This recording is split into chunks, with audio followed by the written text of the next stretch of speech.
Thank you, Steve. Well, it has been a roller coaster week for the markets. In fact, all of the major indices were down yesterday across North America and Europe. They seem to have rebounded, though. And of course, joining us now to make sense of it all is Nick Bontis, an award-winning professor from the DeGroote School of Business.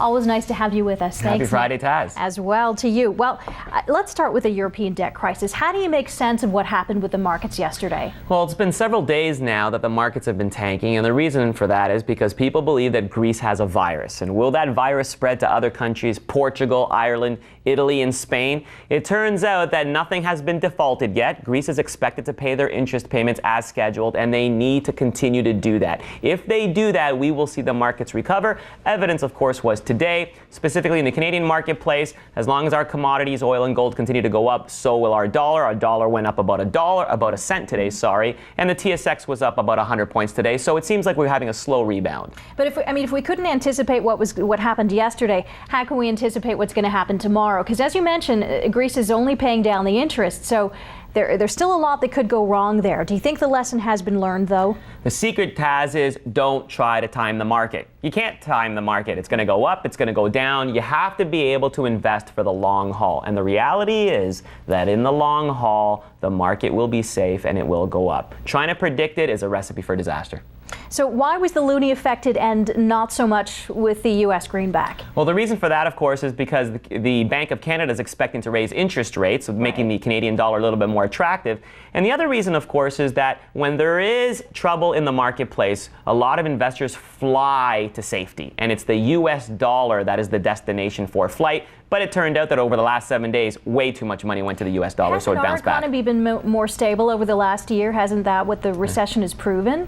And this is the unfortunate thing. The global marketplace still believes that the U.S. is the dominant currency of the world, even though their market situation is worse than ours. All right. Well, hopefully things will change. Let's talk about the Hamilton Economic Summit. That got underway on Monday, and you were the moderator, if I'm not mistaken. So, of course, the goal here is to diversify the economy and try to raise the level of living standard. I'm getting all tongue-tied here, and of course a better quality of life. So did we make progress on that front? Absolutely. I mean, as the moderator, my job was to make sure that 250 senior business and political leaders behaved. We had a lot of big egos in the room, Taz.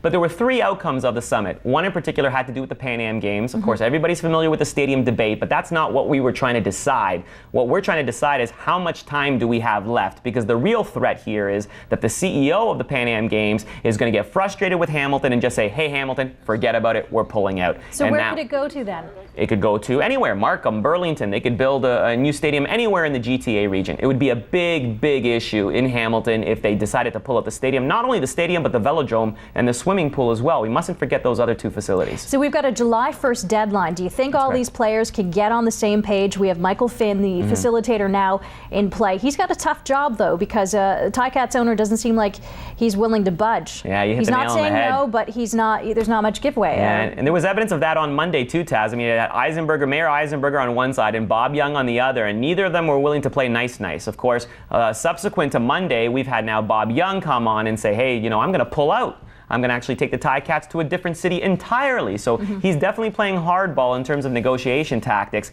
I don't think that's going to happen. I think the July 1st deadline is a real deadline, and we're going to meet it. There's just way too much at stake here.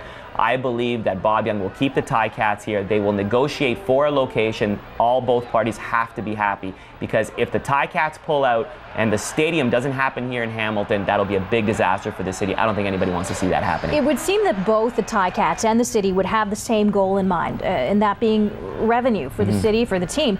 So for me, from a layman's point of view, it's kind of hard to understand why their goals are so different. Well, one of them has to do, of course, with exposure. And of course, the Ticats believe that a location down at Confederation Park near the QEW has more exposure. And frankly, it does. There's a lot more traffic that goes by on the QEW. But you know what? The stadium is not necessarily just for PR exposure. If the Ticats want exposure, erect a big sign on the QEW and say, hey, welcome to Hamilton, home of the Ticats. By the way, the stadium is this way towards the the harborfront. You make a very good point. I'm not going to ask you which location you favor, though. Is no, that fair? as a moderator, my professional opinion is going to remain my Although own. your job as moderator has now passed. That's right. Is there a location that you are favoring and are willing to tell us? No, I'm not. You're not willing to? Okay.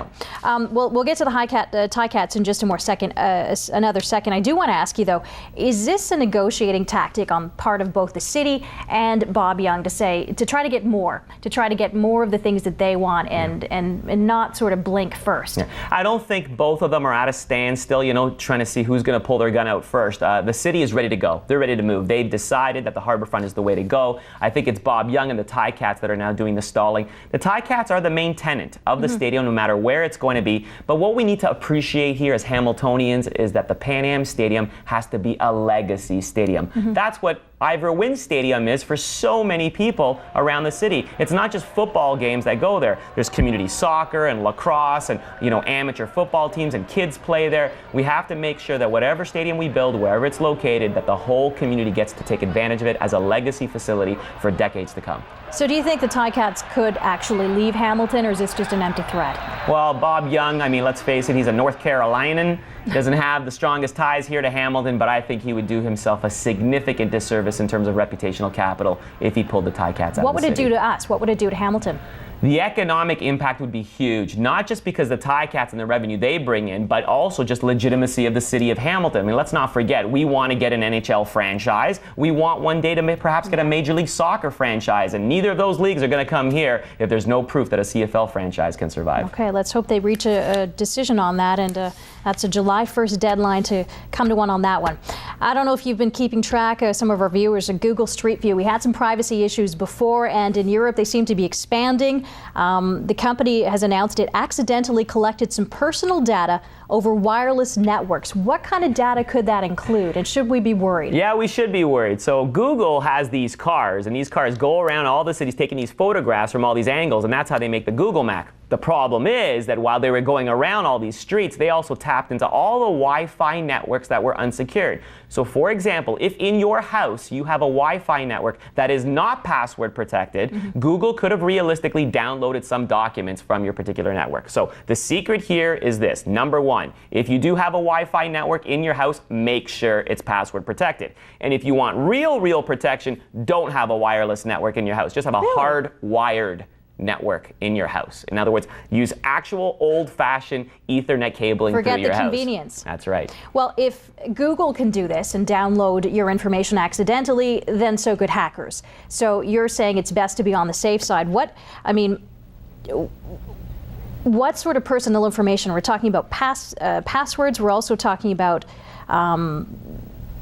maybe you could help me out here. Sure. Well, think of your computer and your browser. In your browser, when you're surfing the web, if you're going to your bank website, for example, you've already typed in the password for your bank card, as well as getting into your accounts for your credit cards or any other type of email service. All of that leaves an audit trail on your PC, and these hackers are smart enough to actually get into your PC and go through a back door and actually take all that information, and then in fact personify you as they go then into your bank account, writing checks and deposits to the places they want. And not to mention personal information as well. Right. Okay, we would be remiss if we didn't touch on Tiger Woods' sponsorship scandal and the offer that has come out of it. And it looks like his bad boy image might actually be paying off if he takes this offer from an online company that is offering him $100 million with no morality clause. What do you make of this? This is a joke, Taz. It's not a real offer. Let's face it. Bodog is a gambling company run by a Canadian entrepreneur.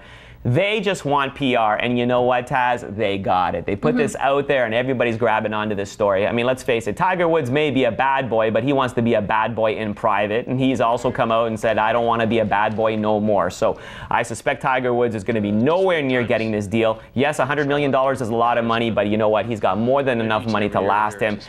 Nike is standing behind Tiger Woods, so it's not as if he doesn't have any sponsors at all. He can continue with them, and you know what the real secret is, Taz?